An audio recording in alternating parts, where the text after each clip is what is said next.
So thank you everyone that's joining us, and welcome to the launch of the third publication from the Sustainable Darkroom. I do have it here. I'm the only one who has it here because I only just picked them up on Friday. My name is Hannah Fletcher and I run the Sustainable Darkroom alongside Ed Carr and Alice Kaznov, who are both with us here this evening as well.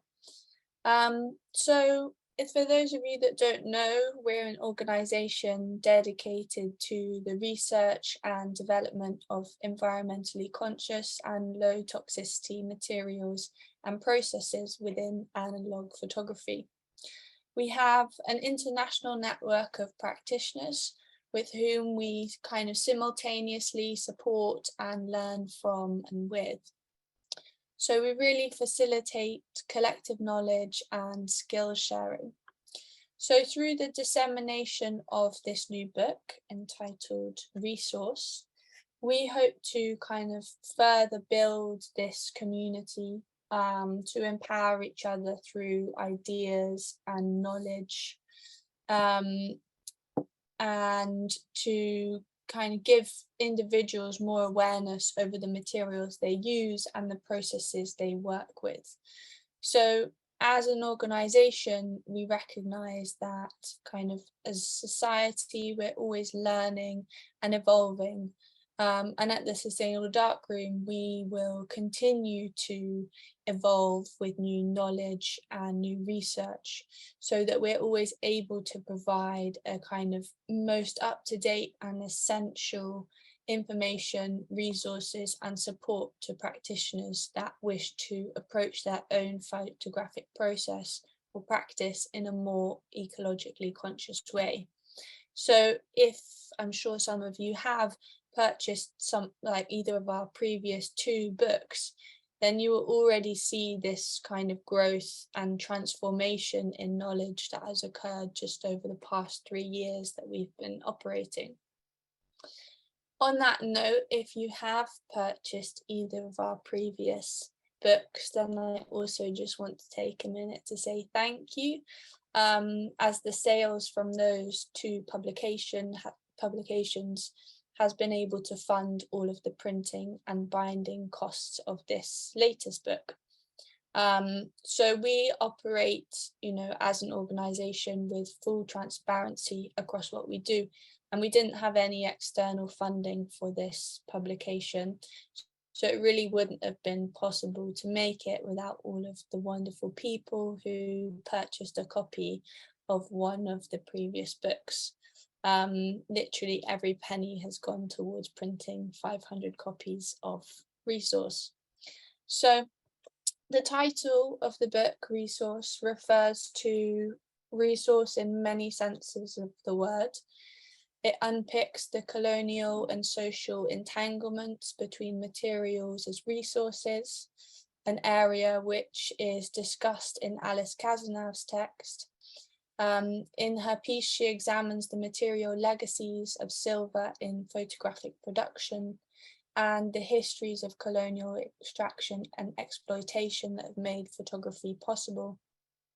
Similarly, another contributor, Rosalba Brazale's essay champions Indigenous knowledge through her use of culturally significant plants in her sustainable printing practice, in an effort to decolonialize the history of her region.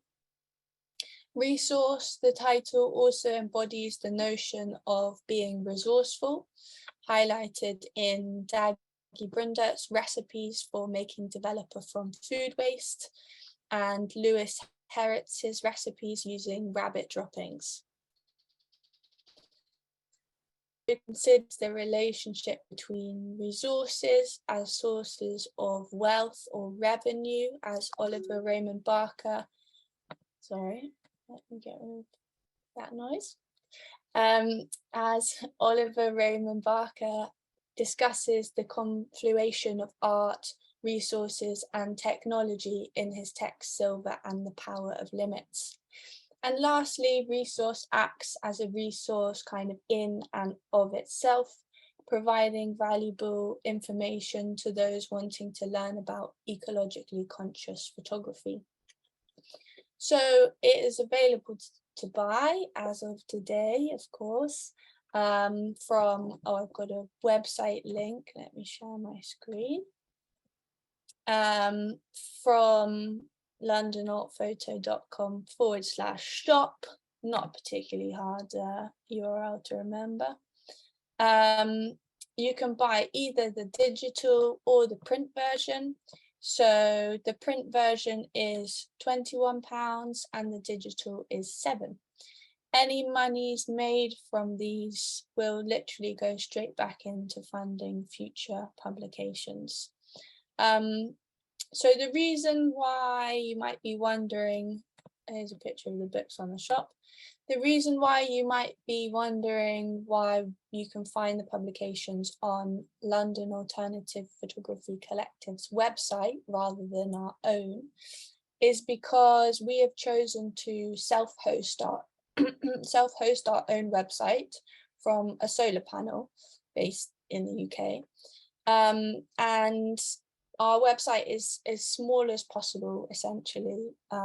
It has, in order to keep its energy usage at a complete minimum. And these factors mean that we are not linked to any form of payment receiving platform, making it really complicated to take payment details from anyone wishing to buy a book. So therefore, we've chosen to have our books available from London Alternative Photography Collective, with whom we are close partners. So for anyone confused on that, that's kind of the technical reasons of having a solar powered website and suddenly things getting a bit complicated. So with that, I'm going to hand over to one of our other co-directors, Ed Carr, who did the most wonderful job of proofreading the book and also wrote the foreword. Hello, how's everyone doing? I am very hot and sweaty, so I'm going to share my screen so you don't have to look at my red face.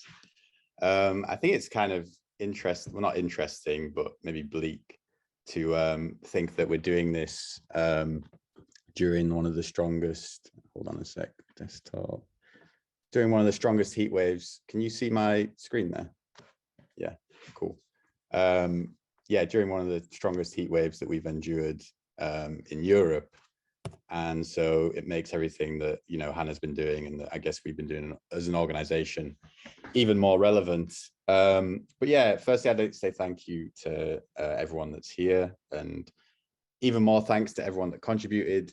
And then the ultimate thanks to Hannah Fletcher, our founder and kind of constant inspiration for the Sustainable Darkroom, kind of sustainable living icon, fashion icon, food waste icon, an all-round amazing person. So thank you so much, Hannah, for starting all this.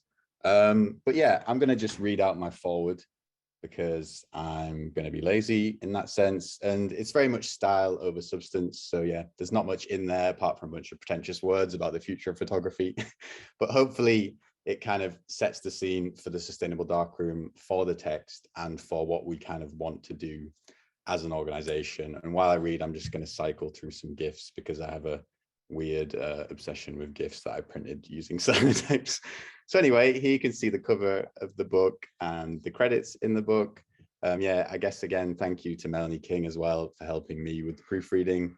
And yeah, I'm going to start. So here we go. We stand hand in hand, looking out at an endless shadowed valley, replete with photographic waste, mountains of last-gen digital cameras, snaking pits of abandoned negatives, stinking pools of chemicals. On and on it goes into an impossible distance, a land toxic and strung together by the pursuit of capital. So vast, so powerful, it seems insurmountable. But if we try to tread through it, or to clean it up and plant new beginnings in its fractured ground, we will fail and perish into insignificance. This is photography as hyperobject, to use Timothy Morton's term. So extensive, it is now beyond human control, an incomprehensibly sized entity of its own. Yet this entity is also composed of individual parts, and several of those parts are composed of so-called alternative photographers with the will and determination for change. We are yeast activating the dough of photography into a new existence. And I ask, why are you reading this publication? To take better photos? Doubtful. To learn some techniques? It's possible. Or you are bored and have nothing better to do than read a collection on sustainable photography. I certainly hope not. No, there is one fundamental reason why you're reading this and why someone else is reading it too, and why I'm writing these words in the Notes app on my broken smartphone, the wind outside shaking my bedroom window. You're here because you care. Not necessarily care about these words or me or even the Sustainable Darkroom movement. No, you care about something else. Maybe it's the small collection of trees in your local park, or the stream that you used to catch sticklebacks in as a kid. Perhaps it goes beyond, and you care for every flower that blooms, all the birds in the sky, the bees in the air, and the people holding hands beneath. So by reading this, you have taken the first step in recognizing that photography is entangled in this weird, living mess, and that we are able to shape, shift, and form its future. Through community, collaboration, and fearless commitment, we can change it for the better. But don't get it twisted. This is no easy task. Yet on the horizon is reform, not regression.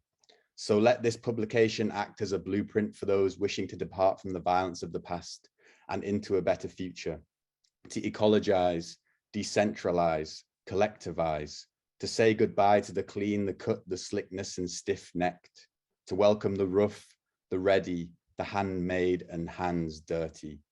Divorced from the monolithic structures of mainstream photography, we seek grassroots, sustainable alternatives. Alternatives that aren't wasteful and toxic to life in the pursuit of absolute profit. Alternatives that shouldn't be alternative at all. As the daily papers read, top scientists warn of mass extinction and climate disruption. And tomorrow, and the day after that, and after until the last paper is burnt up and turned to ash. So let's forget alternative for now and forever. Thank you. And there's the cover again. So yeah, I'll stop sharing my screen, and then Hannah, do you want to take over? Thank you, Ed.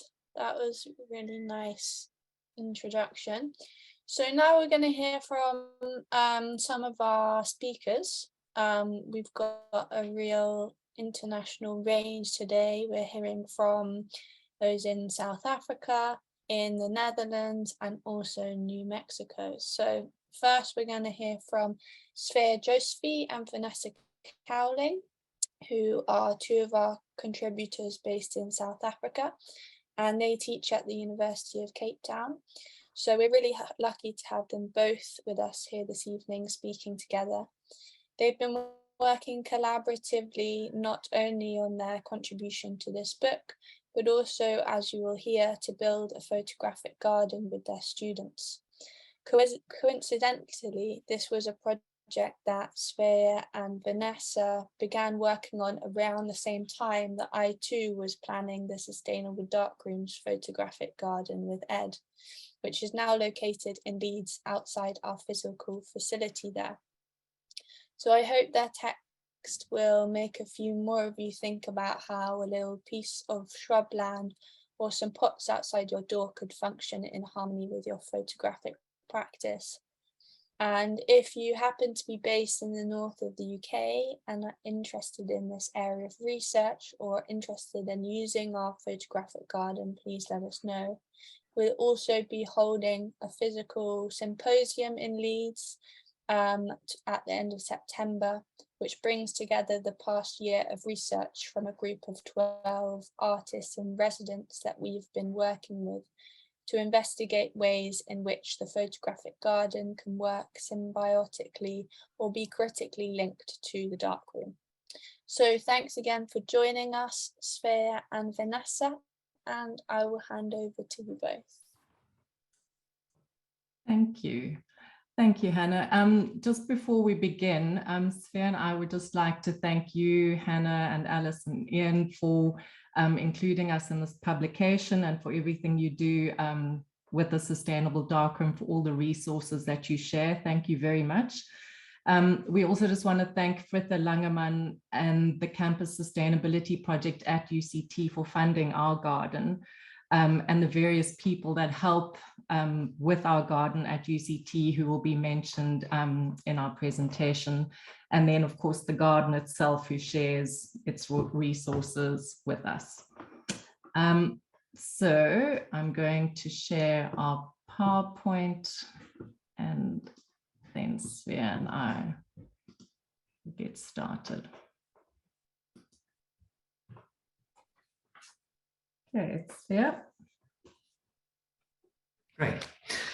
So as Hannah mentioned, Vanessa and I have been teaching at the Michaelis School of Fine Art, which is the art school at the University of Cape Town, on and off for over 20 years. And since 2017-18, we've been running a teaching block in our second year photography project called Earth Politics, which has been led largely by Vanessa. And this class explores the environment and its relation to photography. Yes.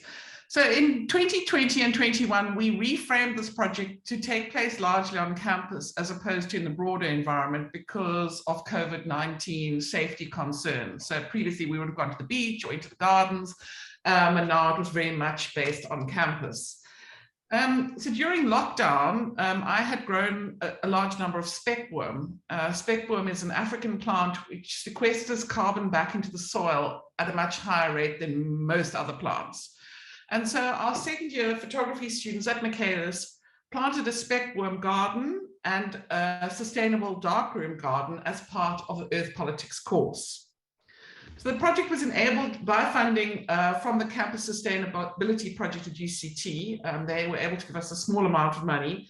And while it was conceptualized by Vanessa and myself, we were joined by other volunteers, Satari Stodel, who's the technical assistant in photography, Fortune Ngwenya, who is in charge of the gardens at our campus, Bolani Mayakiso, a security guard, Rob Keith, a drama staff member, Madeleine van der Merwe, and a variety of other undergraduate and postgraduate students who tend to participate sporadically.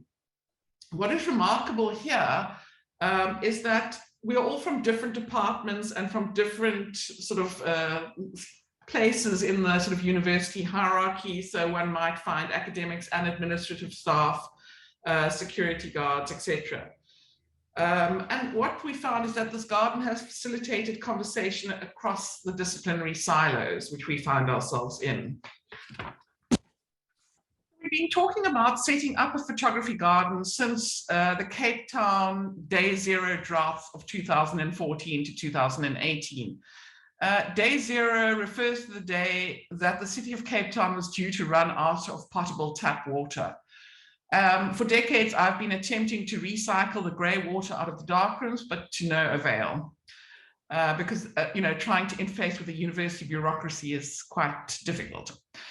We'd also been following colleagues in the UK, such as yourselves, who had set up sustainable darkrooms. And while we found these examples very exciting, we've also been frustrated by what seems to us a focus on the environment without a focus on which environment. There's much interest in sharing recipes, technical advice, etc., but not necessarily a reflection on the context of gardens, as if all contexts were the same. So while we are interested in environmental politics, we wanted to reflect on our local context, its politics, and what makes our garden particular. A sustainable darkroom is centered around developing an environmentally friendly and conscious photographic darkroom practice. The history of photography has generally used environmentally destructive materials. A sustainable darkroom seeks to reinvent photographic practices that are less damaging to the environment. Our sustainable darkroom garden is used for gathering plant material for photographic processes that are earth-friendly, or at least earth-friendlier than traditional darkroom processes. We use the garden for lumen prints, anthotypes, phytograms, and producing environmentally friendly photographic developer and the recycling of water. Most importantly, it is a teaching resource and a place for campus community and communication. It is also used to do research into the role that indigenous South African plants might play in a sustainable darkroom practice. Perhaps the most important thing to mention about this garden is where it is. Here we are interested in unsettling this place in order to draw out a complex knot of connection through photography, empire, and colonization that goes beyond environmental darkroom practice. The title of this paper, Sowing the Seeds of an Unsettled Garden, makes reference to the fraught history of colonialism and settlement of Cape Town by a succession of gardening settlers. In doing so, it speaks to a kind of dis-ease. In making this sustainable darkroom garden, we were very conscious of what this particular place has signified. We are located in the center of Cape Town on the Hidden Campus. Our sustainable darkroom garden is located on a parcel of land that was originally part of a vegetable garden set up by the VOC in 1652, the very moment of the first colonial settlement in South Africa. The original company's gardens was the raison d'etre for Cape Town's existence. The site of our sustainable darkroom garden is troubled with histories of displacement, slavery, and colonialism and apartheid. These issues color both the sustainable darkroom garden and the plants that grow on it. They color the images we make from these plants. During colonial times, one of the buildings on our campus, a short distance away from the garden, was used to house slaves who worked in the company's gardens. We make this point to say something about the deeper histories and context of this campus and its spaces, which are not innocent. The site specificity of this ground, this land, is significant. The ground is haunted by pre-colonial indigenous people, slaves, settlers, and the many other beings who have walked here before us. Animals walked here in pre-colonial times, and in the colonial era, in the 18th century, the grounds of our campus housed a menagerie containing lions, some buck, birds, and a large exotic tiger. This zoo was disbanded in order to make way for the South African College Schools, founded in 1829, which later became the University of Cape Town. And in the 1880s, this campus was established as the University of Cape Town's first campus. Subsequently, the main campus of UCT moved to the slopes of Devil's Peak, and Hidding remains here as a satellite campus, which contains largely fine art and drama. The Michaelis School of Fine Art was initially set up as a kind of colonial outpost of the Slade School of Art. It has a long and difficult past. The school at different points in its history has been active politically, and at other periods has been very passive and has existed as an ivory tower. In more recent times, the school, UCT students and others have been involved in demanding social change, with the Michaelis School of Fine Art as a focal point. This includes the 2015 Rhodes Must Fall movement, which emerged around the statue of Cecil John Rhodes on the UCT campus. This developed into a call for a decolonized curriculum through an 8-week shutdown of Hidding campus.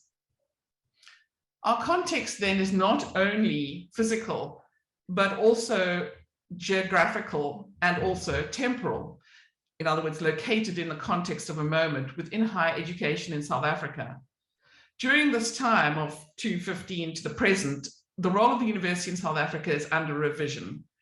At our campus, this had a particular trajectory and a particular set of local concerns driven by a collective called Umhlangano, who held an 8-week occupation and shutdown of our campus in 2016. Fast forward to 2021. In teaching the Earth Politics course, we had started to notice the enormity of the environmental crisis was overwhelming for young students. In an attempt to shift this, we looked to optimistic and hopeful activities. On the day we planted the garden, the idea was initially met with mild enthusiasm from some students, resistance from others. Initially, students did not want to muddy their trainers or hands. The events were not compulsory, but after a short while, there seemed to be general desire to engage with the plants and soil. After a year of online teaching, the yearning to connect physically with other students and the tangible substance of earth seemed to engender an enthusiasm for the garden and gardening. While digital media have become increasingly central to our work in photography, there's also been a contrasting pull towards analog and physical materiality. When we began to lay out the Sustainable Darkroom garden, the ground was barren and compressed, hardened, almost like fired clay. The once alluvial soil of the VOC gardens was gone. Neglect and centuries of southeast wind had blown away much of the topsoil and replaced it with builders' rubble, plastic, cigarette ends, tick pipes, heroin syringes, and plastic, sometimes found sedimented into the earth in a real demonstration of the Anthropocene. As we dug deeper, we began to find shards of Delft pottery, even a complete ink pot, possibly discarded by a schoolboy who had once occupied this ground. These items and the influence of the people who owned them is buried deep in the earth. We used the rubble, bricks and stones and slate tiles we found in the soil to build the low stone wall edging which demarcates the garden. In setting up the garden, we identified a site on the campus next to the Ritchie and Rosedale buildings in which the photography section is housed. The walls behind these gardens, which you can see here, are made of Portland stone, some of which was brought from England to construct these classically themed buildings. These were created at the height of empire in 1895 and 1902, respectively. The garden at their base troubles these foundations of these heritage buildings. Its roots will eventually destabilize them.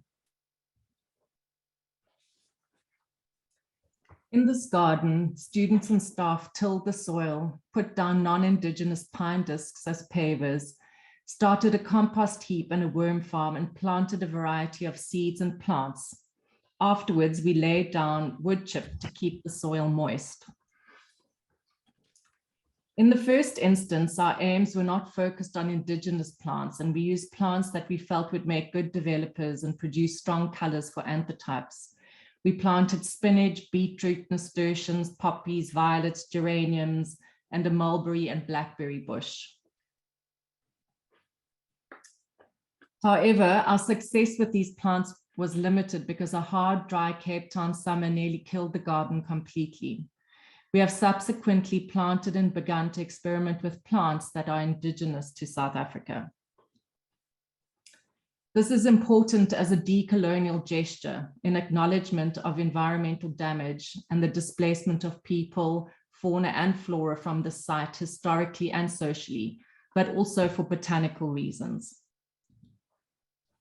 The Western Cape in South Africa contains one of only 6 floristic regions in the world.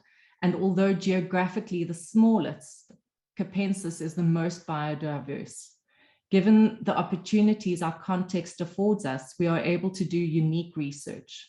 We have begun to look to fynbos and indigenous plants to potentially find unique ways of working with them in the darkroom. One of the fundamental issues that sets us apart from the sustainable darkrooms in the north is the issue of water. Rapid climate change, droughts have become more and more frequent. In the day zero crisis of 2018, we had to scale down all darkroom work and the washing of any prints was not permitted at the school. The rains of the following winter allowed us to relax these strictures, but we remain aware of the looming water crisis. In order to alleviate this, we do a quick rinse in the darkroom, followed by a longer wash in the sustainable darkroom garden. Thus, the plants are watered and the plants and earth work to dissipate tiny quantities of remaining chemicals, none of which are particularly harmful in their dilution coming off the pre-washed print. In this darkroom practice, developers are used until exhausted. Acetic acid or vinegar replaces stop, and we send our exhausted fixed out to reclaim the silver. We also have a water tank waiting to be installed to harvest rainwater, but this installation is being held up, ironically, by the heritage status of the building. While there's been a small degree of landscaping involved in our garden, the ground could easily revert to its former state. The gesture of the garden is not the bold statement of the statue of Queen Victoria or Cecil John Rhodes that exist in the company's gardens next to our campus, or the stately colonial buildings which surround us. The campus garden near the top part of our campus was landscaped by professionals in 2017. And there seems to have been little desire by students and staff to intervene there. But the neglected patch that borders on Orange Street has garnered more activity and interest from staff and students. Perhaps they see our investment, or because it's a teaching resource, or perhaps precisely because it has not been professionally landscaped. There's more space and freedom to plant what we like. We have not received permission to do this from the University of Cape Town, largely because getting permission to do anything at UCT is almost impossible. So there's a guerrilla gardening aspect to this gardening. Enthusiasm from students has been sporadic. There's an issue of care and responsibility which is hard to enforce with students. What has been heartening is how it has brought a number of staff together. At first, it was just photography staff and students involved in the garden, but tending and watering the plants brought others to the space. Different, less formal conversations and storytelling began to happen. A WhatsApp group started and grew. What we believe is that the students are temporary, passing through the institution, where because the staff are here permanently, there seems to be a greater feeling of care towards the garden. Because we share a building with drama, a number of their staff have become involved. There's some talk of expanding the garden to include vegetables and drama performances as well. We have learned much about our campus, its inhabitants, and sustainable darkroom practices from our garden. Some of this research will find its form in Vanessa's MFA. Some of our findings will hopefully be published. For example, Vanessa's research, which has proved that worm tea or castings and kitchen chemicals can be used as a developer. We have been using our research to demonstrate that easily accessible and environmentally friendly chemicals and plants can produce or develop photographs. There's still much to learn about what it might mean to create a sustainable darkroom in South Africa. And we are at the beginning of this journey. Our research into South African plants and their properties for this practice is still in process. However, we believe it is important work, both on an environmental and a decolonial level. We want to push the debate into areas that bring us into discussion with our peers in the North, while always being conscious of what the South, its plants, and its research can offer to global sustainable darkroom practices. That's us. Thank you so much, both. That was really insightful. And yeah, I learned even more than from just reading your essay. So a really brilliant insight. We're going to save any questions for the end. And now we'll move on to Steffie de Gaetano's talk. So Steffie's work is situated in the intersection of architecture, landscape art, and anthropology. These are disciplines she critically unbuilds, she calls, by uncovering the colonial entanglements and the ramifications of modernity.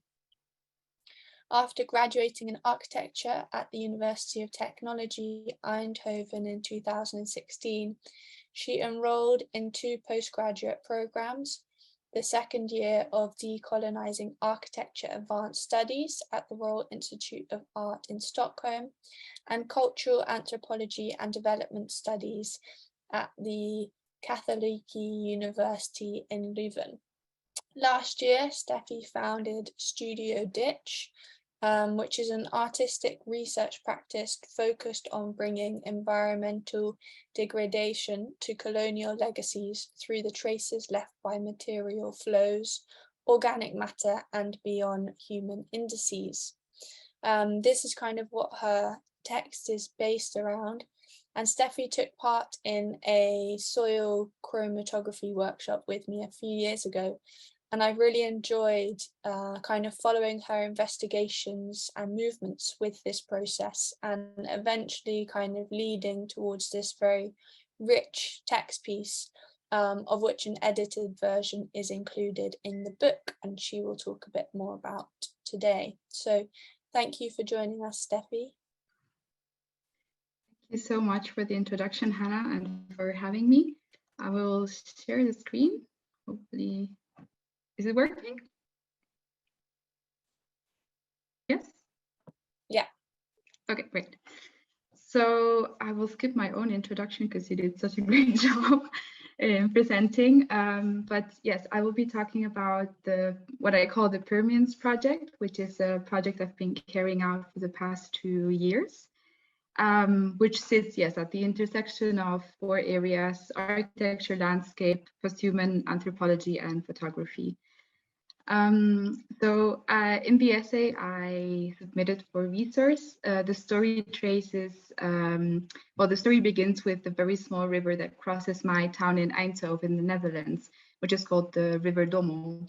It started all with the stories that my grandmother used to tell me about this, recalling this awful smell that this river used to make because the sludge was covering the riverbanks, layer upon layer of industrial waste building up. And in the 70s, they had to dig up the sludge from the riverbanks in an attempt to clean or purge, let's say, the river ecosystem. However, some forms of pollutions are still there to this day. They are invisible to the eye and have no smell, but they gradually build up and kill the ecosystem very slowly. River biota, such as algae, fish, and insects, are used as monitors to observe the absences in their populations and the mutations, and these are used as indicators of health of the river biodiversity. And walking along this river and crossing this border into Belgium, the river splits into 2. On one side, a branch continues to the source of the river, and another one becomes a ditch that runs along Nistar Industries, one of the protagonists of this story. It's a historic zinc smelting factory which produces zinc blocks and sheets. Over the past 125 years, Nistar has dumped industrial wastewaters into this ditch, which contain very high levels of cadmium and other heavy metals. Although this direct pollution has been diminished, it still continues to this day, and it still is exceeding EU laws and standards for admissible chemicals being dumped into water systems. The cadmium is carried through the ditch into the River Dommel, where it sediments and it binds to the soil of the riverbed of the River Dommel. From there, it is absorbed and ingested from algae to fish to flora on the riverbanks, to the cows, and also into human bodies. In 2008, a river decontamination project was carried out, again, scraping the riverbed to remove the contaminated soils. These have been displaced and stored into a hill on the industrial terrains right in front of Nistar. And it has been covered by plastic foil and a layer of very lush green grasses, and now also windmills to even greenwash it further. Starting from this and also from the historic contamination project in the 70s, I began wondering how pollution, and specifically now heavy metal contamination, can be isolated through a plastic foil. In my opinion, it boasts the voice to confront the pollution directly, as well as burdening future generations with it. I wondered how can deterioration of plastics and burrowing animals and roots, the rain dripping in, and how can all of this actually contain cadmium and avoid that it ends up in the groundwater and enters the ecosystem again. So for this project, I began collecting soils along the riverbanks, from its source, passing by Nistar, across the border and into the city of Eindhoven. By doing this, I wanted to trace the absorptions of the cadmium contamination into the landscape and therefore also the ecosystem. To oppose this modern perception of the world, which allows to create these mental divisions between tainted and pristine nature, which enables to isolate polluted substances from its environment and construct impenetrable divides, I tried to develop a concept or a lens to view the world, which I call permeance. Permeance is the ability to permeate through materials. It operates through principles of physics and chemical reactions, molecular exchanges, and even biological absorptions. And building up on posthumanist Donna Haraway's writings, similarly to what she describes as an organic process engulfing one another through the porous tissues and open edges of damaged worlds, permeability too stimulates and tracks exchange between bodies and natural entities. Through the lens of permeance, the impermeable membranes of these modern categories deteriorate into a pile of compost, which stimulates exchanges of substances, nutrients, molecules, and microorganisms. Permeance also implies an awareness of participating in symbiotic relationships with Earth in a mutualistic and reciprocal encounter. As anthropologist Anna Tsing writes, we're contaminated by our encounters. We cause and absorb pollutants through our interactions with earthly being and matter. Contaminants, such as cadmium, become tracers of relations, such as past social interactions and relationships to the land. Colonization and industrial extractions are among these happenings, which are encumbered by tracing pollutants backwards along the chains of events. In this story, the cadmium contamination of the river shares the same geological chemistry of zinc metal ores, which are being excavated from mines founded on Australian lands by settlers. then are being processed by Nistar Industries in Belgium.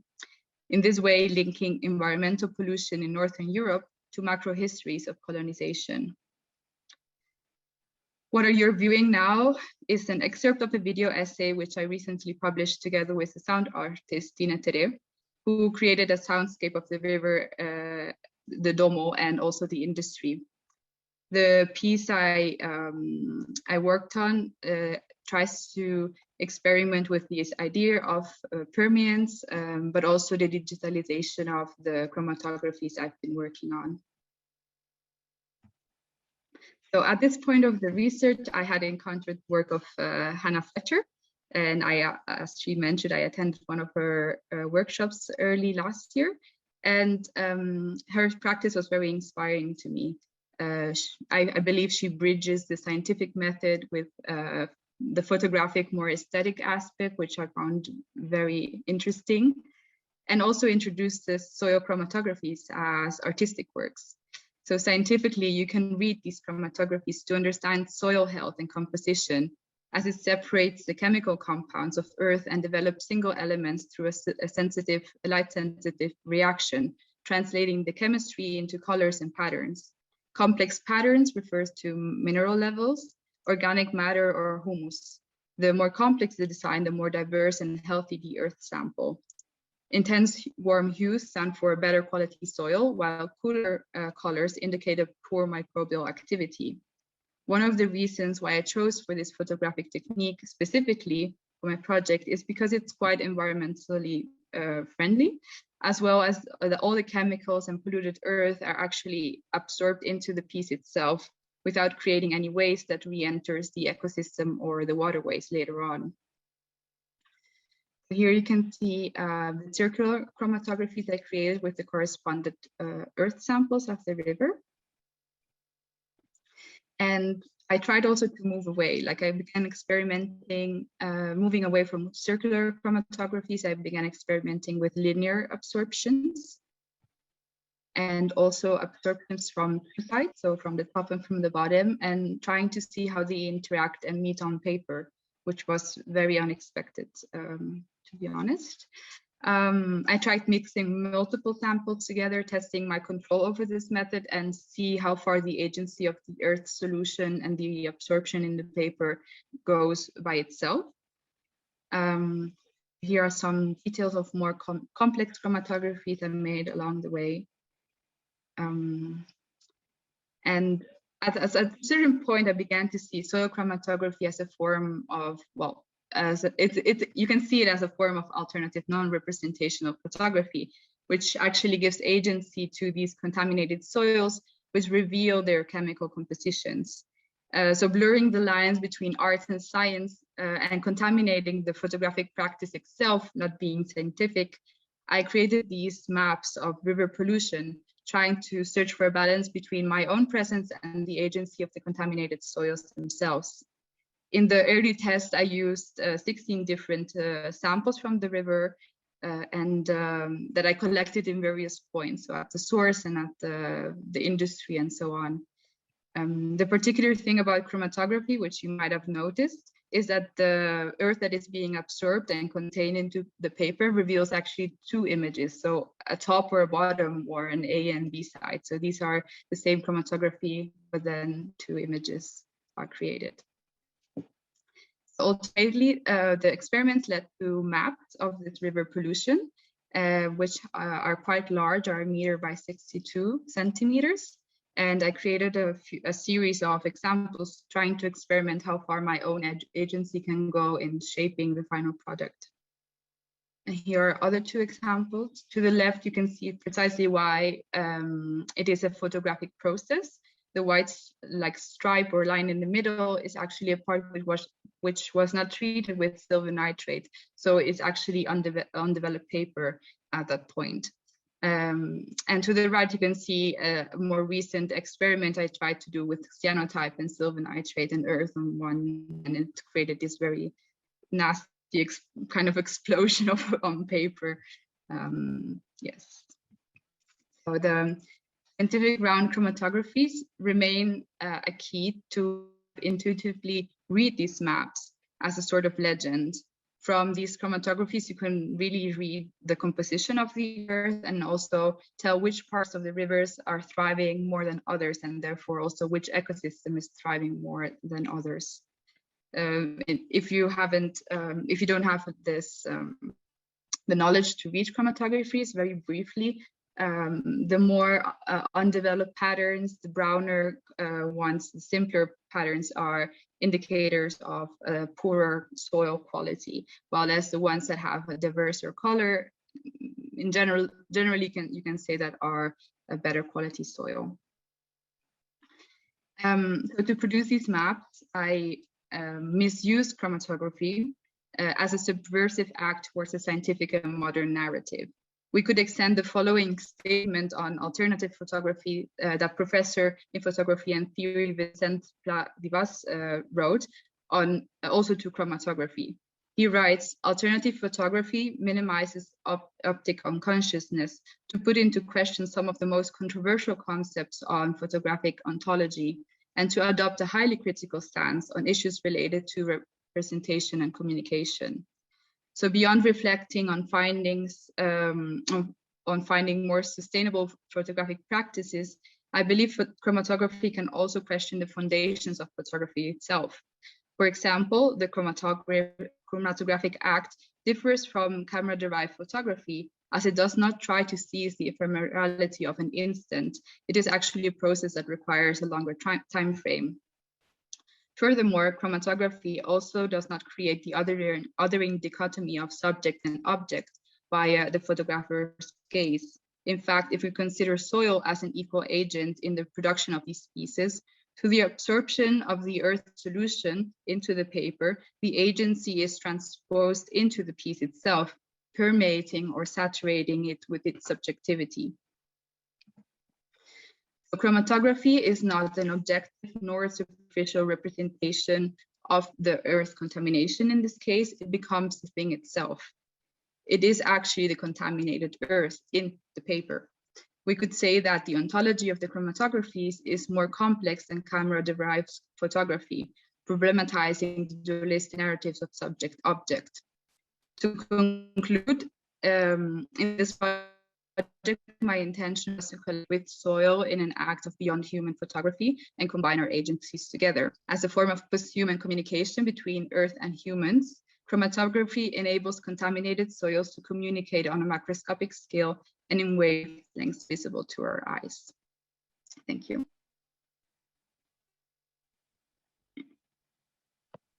Thank you, Steffi. And those visuals were so wonderful to accompany your talk. So lastly, we're going to hear from Meggan Gould, who is joining us from New Mexico, where she's an associate professor of art at the university. Meggan's multifaceted practice uses photography, drawing, sculpture, and installation in an open-ended dissection of vision and photographic tools. She seeks to visualize the act of seeing in new ways, using photographs and the act of photographing as a departure point. So I got wind that Meggan was doing some research into paper negatives, and this was something that I knew I wanted featured in the book from quite early on, because it's, you know, quite a simple tool that we can use within alternative processes that we hadn't really mentioned in any of our other previous publications. So I hunted Meggan down, got her contact details and dropped her an email about her paper negatives, which I think spooked her out quite a bit because she hadn't shared any of her research anywhere at that point. So Meggan, thank you for agreeing to my requests, and thank you for joining us today. Thank you. I'm going to share my screen. Thank you so much, Hannah, for giving me the nudge, which I'll speak about a little bit, to actually complete some research into paper negatives, because as it turned out, I needed a nudge to do so. Can you see that okay? Yeah, all good. Okay, great. I'm afraid that I have a little bit of a lag, so I hope that the images keep up a little bit. So thank you, Hannah, for inviting me to be a part of this book and to present as part of this conversation. I am indeed here to tell you that paper transparency is easy, but it might be a smidge messy. And other than that, it's really not as intimidating as I thought it might be. In the face of COVID and the necessity of teaching online, I invented a course called Kitchen Sink Photography, wherein we explored the crude acts of photosensitivity that could be executed at a dorm sink or in a shared family kitchen. We collaborated from our rectangular Zoom window confines on cyanotypes, on lumen prints, on chlorophyll prints, and on anthotypes. We held up our successes and our failures to our webcams, sometimes commiserating over prints that failed after 2 hopeful months in a window, sometimes celebrating a newly tested or sourced material. We stained our bathtub grout with cyanotype chemicals, we crushed rose petals, we soaked acorns, we violated photosensitive black and white paper. We were moved, in a nutshell, by slow, simple acts of photosensitivity. Most importantly, perhaps, we discussed how to remove ourselves from the usual chains of production and yet still to labor with the photographic act. We sourced materials from farms and local grocery stores. We foraged and grew plants to use in makeshift emulsions. And I, myself, ended up down a rabbit hole in my own practice, from which I have yet to emerge. Like so many of you, I began to ask myself questions about my priorities and about my principles, and about wherein lies my own fundamental joy in the photographic medium. To ask what is negotiable in our use of photography and what isn't. Most of these processes were familiar to me and already figured within my fairly open-ended studio practice, but I had never before couched them deliberately in a dialogue about sustainable making. I find, however, extraordinary resonance with processes that are very simple, processes that are elegant in their simplicity. And I seem to have the patience, as I suspect many of you also do, for extraordinarily slow processes. The anthotype process had been shown to me by a few students, but was relatively new to me. And it was in the space of experimentation with these plant-based prints that I began to really settle, and that sparked what I'll be showing you today with paper negatives. I think it's important to note that I have not been a purist in any way about this experimentation. I have not completely renounced conventional photographic teaching or making. I think of this as sort of as beginnings, as gentle beginnings to strive to test the idea of what a sustainable future might be for parts of the medium. It is a starting point. So I've been making hundreds upon hundreds of anthotypes for the better part of 2 years, using this redundant clock face as a consistent and unwavering image as I experiment with these fickle and sensitive plant emulsions. To have one touchstone is really helpful when doing this kind of experimentation. I will come back to my particular obsession with this particular clock in a minute. My contact printing situation looks like this in my yard. Contact frame, paper, transparency, sun. I kept stumbling over the use of acetate transparencies, however, which I was printing with inkjet technology. And I had a background nagging voice in my head that there had to be a better solution to that particular part of the process. But I lacked any knowledge of or practical experience with what I suspected might be the answer, which would be the calotype process or waxed paper negatives. I knew it existed, but I had never played with it. I was awarded through my institution the financial help to hire one of my graduate students, Rosalba Brazil, who Hannah mentioned also has a piece in this book and was my link to this research through Hannah, and whose own work with anthotypes has been an inspiration to me. Rosalba helped to sort of rip the Band-Aid off for me via some initial testing of oil and wax on paper, and that was the necessary catalyst for me to dive in, followed by the push from Hannah to write this. Some weeks deep in testing, and I came up with this piece. Oh, that was easy, narrative of paper negative discovery. In this article, I flit through my learning process with fairly broad strokes and often glib explanations of the experimentation and subsequent conclusions that I come to throughout this process. And I'm going to give you a little bit of a teaser here. I print a base image using a laser printer on plain office paper, trying to source as high of a recycled content that I can source locally for this fairly cheap, really thin white paper, telling myself that I will detangle the impact conundrum of those other set of choices for a future round. All of my tests use a positive image for the transparency. As many of you know, the output for the anthotype, which is a printing out process, meaning that a positive image will beget a positive image via the bleaching action of the sun. So I always find myself slipping and using the word negative, but really all I mean is transparency. I started with trying oil, fairly sure that it would be easier than wax to control, still fundamentally balking at my suspicion that this would all be much more tedious than a quick acetate print. First, I tried castor oil. As I wrote, castor oil is irritatingly useful, a preservative, a laxative, a hair conditioner, an agonizing punishment in Mussolini's Italy. I raid my house for applicator options, a dish sponge, a makeup sponge, a paper towel, a cheesecloth. The castor oil is not unpleasant. It's light to the touch, it's barely scented. The paper becomes translucent as I rub it in, first diligently on the back, then sloppily on the front when it seeps that way regardless. Fingers work just as well as the panoply of absorbent materials. I ask myself, not for the first time, why I can't ever seem to remember to tape things down. But will it ever dry?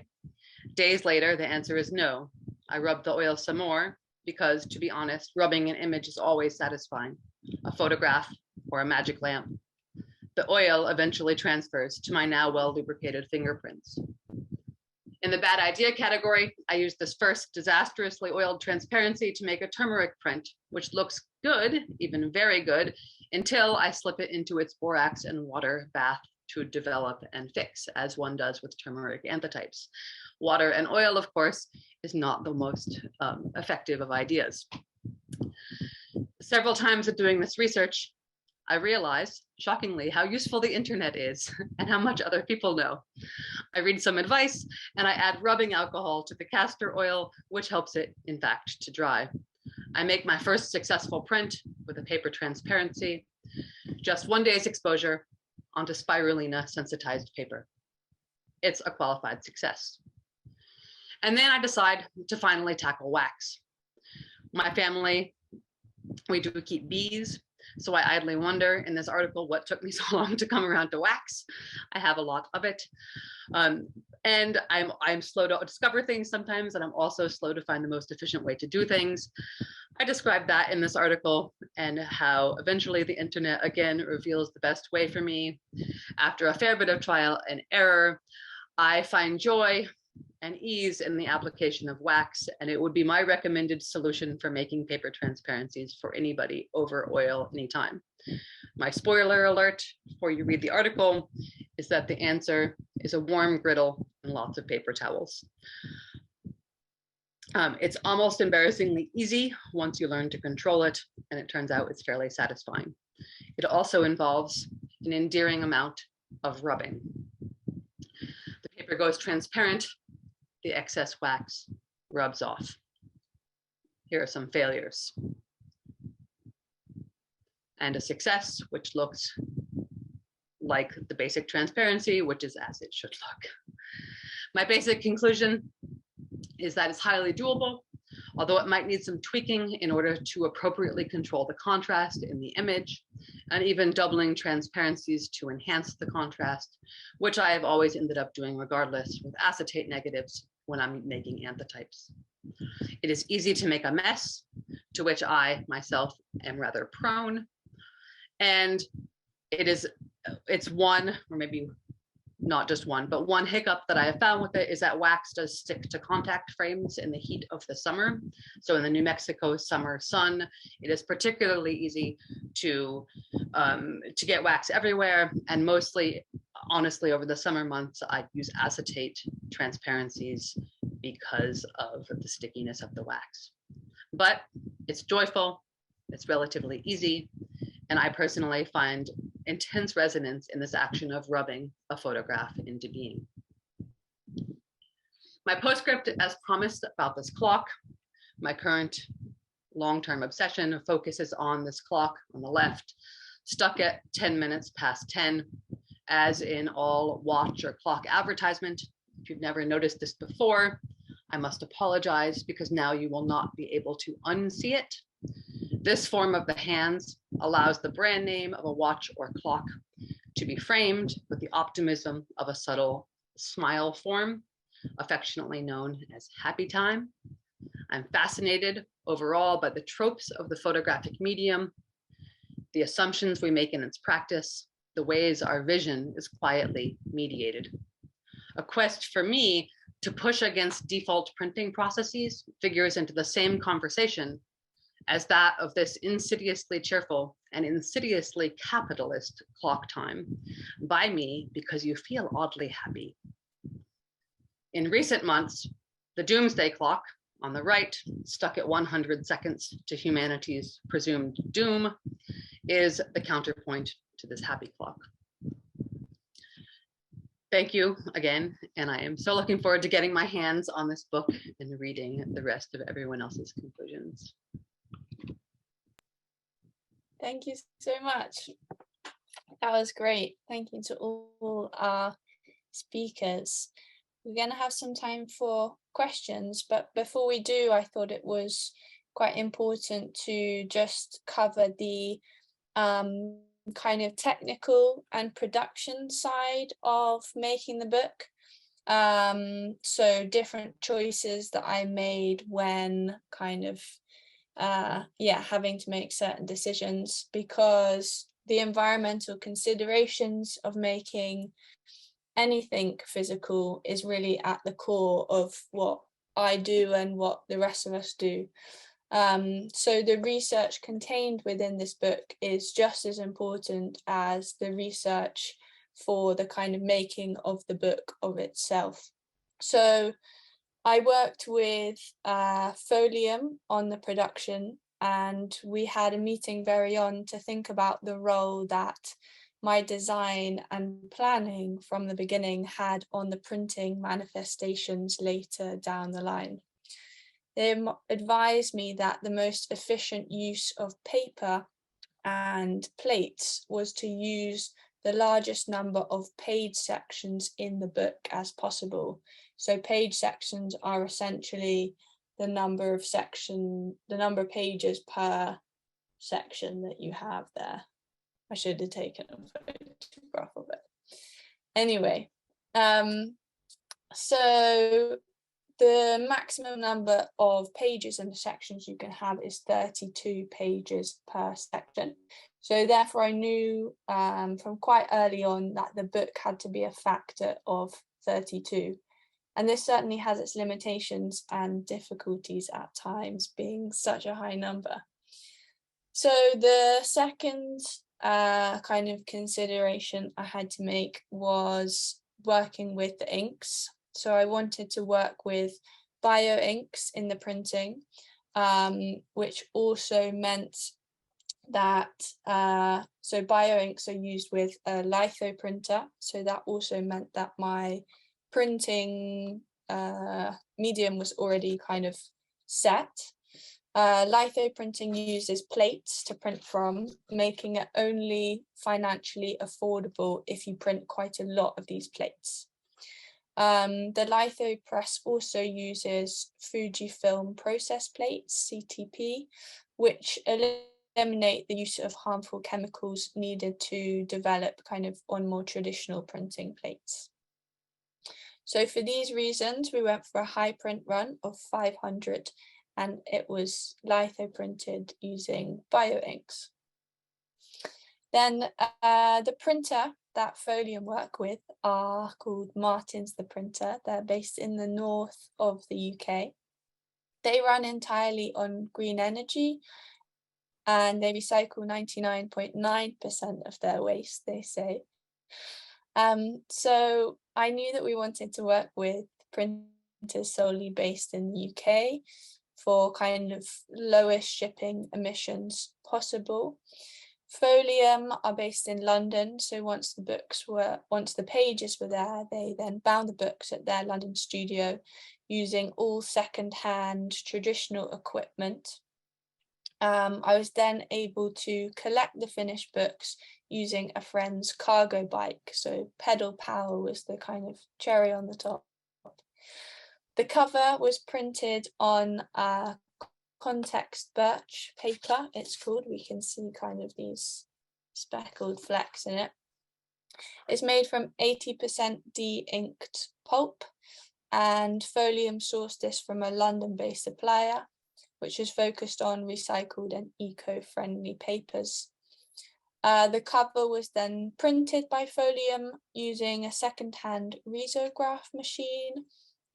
This machine prints using vegetable-based inks and also has a really low power consumption, making it a really environmentally friendly printing option.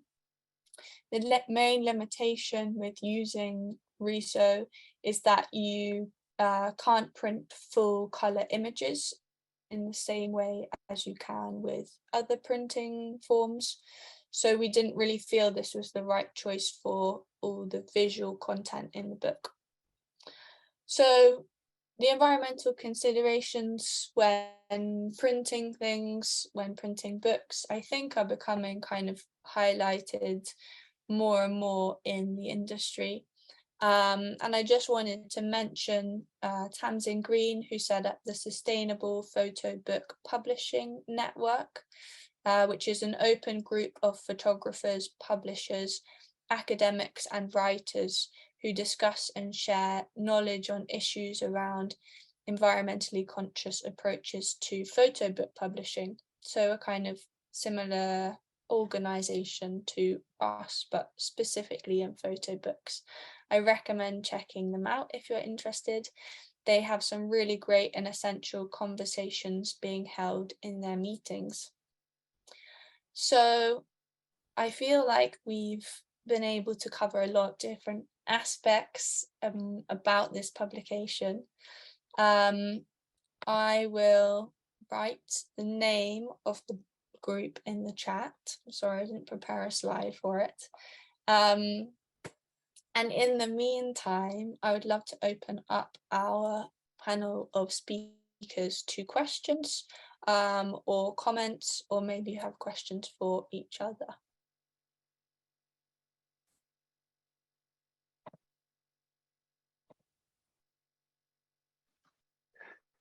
Hi Hannah, am I okay to ask a question? Yeah, absolutely, please do. Hi there. Just a question for the people from the little team. Oh, firstly, by the way, I thought everyone was great. That was absolutely amazing. The amount of like notes I've written down, it's really inspiring. So, but the question was for the team from Cape Town. You talked initially about kind of when you set up your photographic garden, there was almost a little bit of a struggle or resistance getting some of the students to participate in it. And the big thing for me is looking at like that type of age range and how to engage students within this. Did you find anything out like that you wish you'd done differently, or how did you manage to get your students to fully participate? So Svea, there's one thing, I'm sure Svea has something also, but the one thing is to prep them to say, don't wear your best clothes and don't wear your white, don't wear your don't wear your favorite Nikes, you know, because I think that was, you know, they all knew they were coming, but they didn't realize, yeah, it was like they didn't want to get dirty. So I think from a practical level is the kind of preparation in terms of don't wear your best clothes. But I think also Vanessa and I were very careful to do a lot of the preparation for them so that they can have the joy of the planting without the hassle of the digging. Because, you know, I think in that age group, we wanted to get them excited, but there's a lot of labor that's involved, you know, before you can get to the point of the planting. And it was quite interesting to me to see how few students knew how to use a spade. You know, or, you know, just garden implements. And so I think the preparation was really vital. And we, Vanessa and I and a group of others, we hired also a couple of casual staff to help us do the sort of the worst of it, to dig over the soil first, so that what we were doing was teaching into something that had already been set up, that as you would anything else. If you were, you know, teaching a class in the darkroom, you would see that the enlargers were working, you'd set everything up so that the conditions were conducive to them having an enjoyable experience. Because, you know, the garden itself, you know, the space that we used was so inconducive, it was so hard, it was so baked, it needed a lot of like kind of love before we could even get to the point of planting. I also think the health and safety in the UK would have denied us this project because, you know, bordering, we spoke about in our presentation, but bordering the garden, it borders onto a road called Orange Street. And you saw in some of those images, there's a lot of horrible things that get thrown over the edge. So, you know, we had to kind of wear gloves, and we kind of went, don't go there, you know, we'll go there. But I think in the end, there was when the planting actually began and there was a real joy in that. There's something about planting and then watering and nurturing that I think forms some kind of connection. And I think that connection then leads to responsibility and future care. So there is that kind of, you know, it's a part, there's a relationship that I think is established with the garden. And one doesn't see it immediately, you know, not necessarily in our garden, but one sees it, you know, 2 years later in their 4th year work. Suddenly, you know, someone's planting a bee garden or someone's doing something to do with the environment. So the payback is not in the instant, it's further on in the trajectory of the student. You'll see that development happening. So a lot of the time, things that Vanessa's worked with them in 2nd year on, there's an interest later going forward. Well, thank you so much. That's all really interesting. It is that idea, I think, of this a group of students who normally are used to photography being an incredibly instant experience, and then trying to get them to kind of buy into the long-term nature of a project they're taking on. But I think everything you've just said is really useful. So thank you very much. We also had a number of additions on that kind of comment in the comments. Molly said she's seen a lot more students of that age range are also encouraged to learn about gardening, etc., by documenting for social media and making TikToks, etc. Might sound silly, but a lot of students seem to get encouraged when they can share in that medium. So I guess it's kind of like quite interesting, that crossover of doing this longer form process, but then also still having that instantaneous, you know, documentation of it and way of like making that they're more familiar with, and the two kind of go hand in hand. So often we talk about, you know, either analog or digital being these, you know, things that you do one or the other, when actually, you know, they're so interlinked in one way, and none of us are kind of purely analog users. But I think, Hannah, that's where we found it quite interesting, because we hadn't, it hadn't occurred to Vanessa and I to make what is it called, a reel. But Amal Kalani, our third year student, after the demonstration, suddenly there was a reel on our little Instagram site. So, you know, it's kind of stuff that they do, as you say, automatically without us even having thought about that. So now we have to think through our processes through that lens. Yeah, absolutely. Meggan, Alison had a comment that I wondered if you wanted to respond to, or whether you thought about.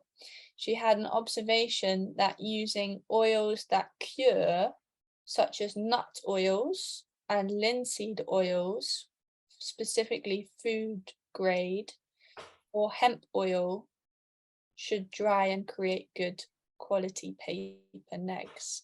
I didn't know if you'd looked into Yes, it. I responded briefly in the chat because I actually only just heard this term of curing oils just recently and was turned on to this idea as well. So I have both hemp and linseed to try for that, and I'm excited, and will need to update my research accordingly. I'm excited. I don't know any of the vocabulary of any of this apparently, so it's all new to me, and I'm learning as I go. Could I add to that, Meggan? I mean, we had this little group, we used to call ourselves the photo nerds back in the day, and we tried to make those wax negatives, but we could never establish the correct papers to make them transparent enough. So you're just using ordinary bond paper from a printer, and that is that hardy enough to take the strain of the rubbing? It is. Yeah, it's just default laser printout office copy paper, whatever. Yes. Yes. I think we were, trying to make something hardier, and as a result, we used a paper that was too heavy. And what was Fox Talbot using? No idea. No idea. I looked briefly into trying to find weights of like calotype paper weights and found nothing. So if anybody has a way to find that out, I would love to know. Because we have a copy of one of 13 in our library that nearly burnt down, and one of 13 pencil of natures that are still in existence. And I've actually seen that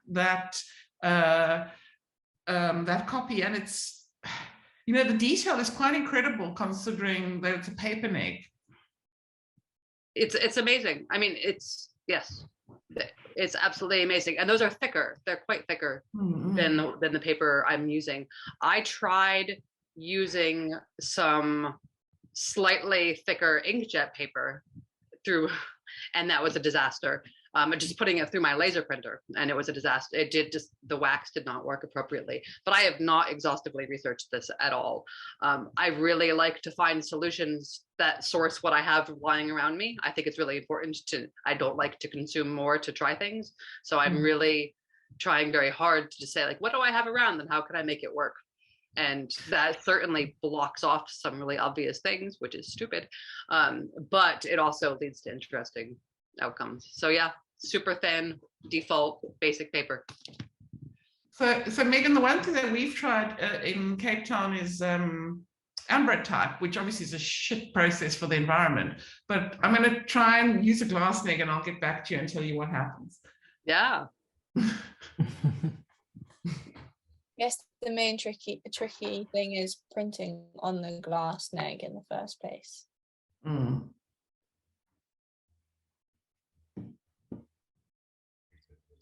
Right, have we got any other questions from our audience? Han, I just have a comment. Yeah, Can I make a comment? please do. It's just to say thanks. It was really great to hear so much work on research about histories of colonialism and colonial legacies. And I just wanted to say that it's great to have these tricky topics being discussed in a discipline which maybe hasn't really confronted some of those histories. So yeah, thanks to all of that work going on there. And I'd love to collaborate and speak with anyone else who's working in those kinds of spheres. So yeah, thank you. Well, thanks to everyone, obviously. It's just that links to my own research. Well, we're very open to having that conversation, Alice. So get hold of us because, you know, I think in South Africa we've been dealing with it in much more direct ways than I particularly have noticed, you know, in the center, let's call it that. You know, the periphery is dealing with it much more head on. And though it's very difficult, it's also very productive.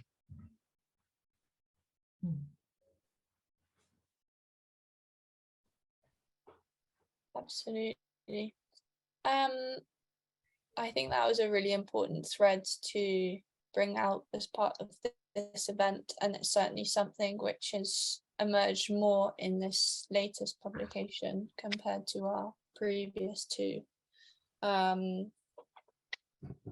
And yeah, I think it just, you know, we kind of needed that maybe time at the beginning as to figure out all the different avenues that we want to address as an organization, because there are so many things that, you know, the kind of whole ethos encompasses in a way. So yeah, for us it's really important that is a focus of this kind of the third book that we've put out.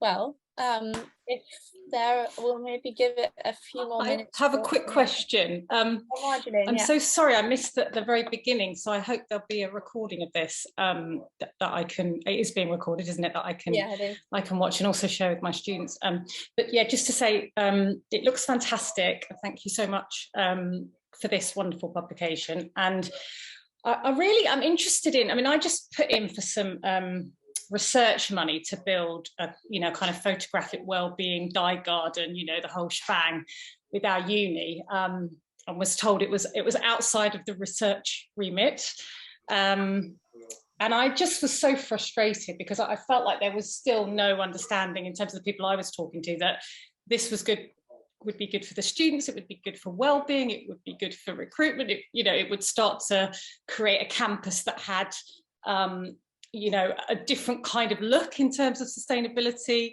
with plants that were actually useful. And it just still feels like where I am anyway, there's such a barrier to that, getting past that kind of corporate image of what a university should look like, what a campus should look like, and what we should be teaching. And I mean, you know, there is slow progress, but I just wondered if anyone had any advice about how to break down some of those walls, because I think I still get that, oh, it's Marge going on about gardening again. Like, I don't understand why they're so slow to make those connections. I'm a bit baffled sometimes. So I just wonder if anyone has any advice. Or final point really, is there a way of putting some of this into a research format that would actually help affect policy, where we could then pass it on to the big cheeses at the back and say, you know what, actually, like, look what this does. Like, maybe we need to collect and collaborate all that data somehow. I don't know. Maybe you need a funded PhD, Hannah and Ed. But it's so important, and I just lose the will to live sometimes when I'm told that doing something like this is outside of the research remit. I mean, what? It's only like a heat wave, we're only all like melting. Not important. Thank you. Marjorie, I think that's why we're in a sort of in a way in a better position, because we have less like rules and strictures, so we can actually just do almost what the hell we like, as long as we're not hurting anyone or anything. No one cares about the piece of ground that is, full of, heroin needles from the drug addicts who live on the other side of the fence. So we've got that freedom that I don't think you have in Britain. But what I do think is that you might be able to tap into other kinds of projects. So when I was at Loughborough University, they had an initiative called Eat Your Campus, where like vegetables and things would be planted, and then people could just, take home some spinach or, take an apple off the tree. So there might be other campus initiatives that you can kind of hack onto, or, like we managed to tap into this little bit of funding, which is actually about science. This campus sustainability project, we managed to sort of piggyback onto that in a kind of a feeble way, but as a result, we did manage to get an entrance, because it is important research. And once we actually start producing the research in the peer-reviewed journals and all the kind of crap that the university understands, then they'll wake up and listen. Yeah, I think that's good advice. It's going sort of finding another channel into it, isn't it? And I think what we also did is we started very small. So we didn't propose, we kind of, it was on the back of teaching and some research in a very small area. And once it was established through community, with very little funding, I mean, it's the equivalent of probably £100 or £200 of plants and other things that Svea had been growing at home and I had bought from home. So we started with very little. And as things started to grow and develop, then there became interest. Oh, what's happening there? Oh, we've got some money. And so now, as the garden has not died because it's indigenous, because it was looking pretty bleak, the university now takes note and kind of goes, oh, that looks quite nice. Would you like some more money? You can extend your garden a little bit further. So we started very small. Yeah, that's really interesting, actually, because I think in my proposal, I originally talked about how it would have to look good all year round, and it would have to have a bit of a wealth factor. So it was actually quite like a complex thing in terms of how to do it and make it look good all year round, and thinking about how they're so obsessed with the campus looking perfect. So maybe that's the way to go. In December, sorry, when coming back, I went away for 5 days, and coming back and the garden literally was like dead. I think there were, from that heat and the wind that we experienced. And Svea, I remember speaking to Svea on the phone, and she said, don't cry, it's fine.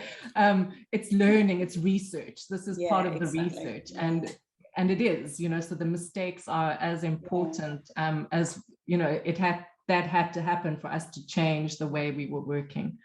So it doesn't always. I'm definitely not giving up. Thank you for that. And just to add to that, that's why I thought Meggan's paper was so interesting, because she foregrounds her failures, not just her successes. And the failures, how we learn, particularly in this field. We should actually be writing about sustainable darkroom failures rather than sustainable darkroom successes. A friend of mine started a garden at Central St. Martin's, and I could maybe put you in touch with her.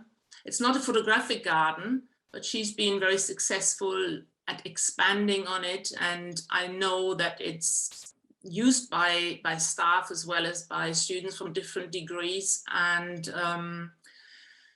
the fashion students have created a dyer's garden, possibly a separate project or possibly part of it. But if I could certainly put you in touch with my friend, who'd be very happy to talk to you about funding and approaches, perhaps.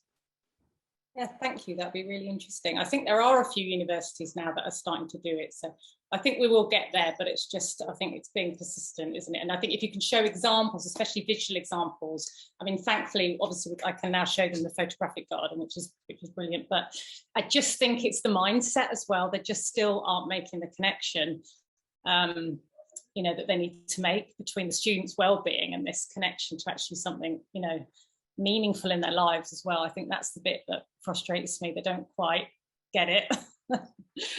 Thanks a lot. Thank you, Marjorie. It's a great point to raise, and it's great to have so many different experiences of working in academic institutions with us this evening to kind of share different approaches. And a few people in the chat, you know, talked about, well, just working with, rather than planting a garden, working with what plants are already there and kind of foraging plants or barks or whatever's local. And I'm sure that's something that I know you do within your work, and maybe it's something you already do with your students. But I think, like, yeah, kind of already showing the results, as you say, and just doing it already with what's there, and work starting really small before then, you know, then they kind of, the clock start turning, hopefully.